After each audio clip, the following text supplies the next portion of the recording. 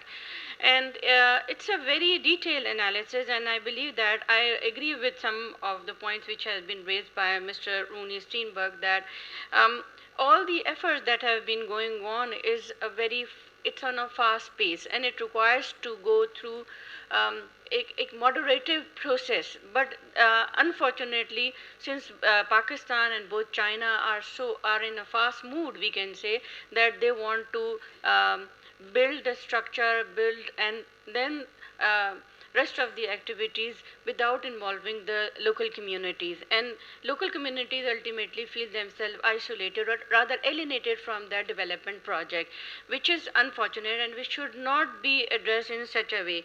He also mentioned some of his personal experiences where he visited the Xinjiang province and Kyrgyzstan, and he says that he also mentioned about the old Silk Road route that has now become an obsolete, and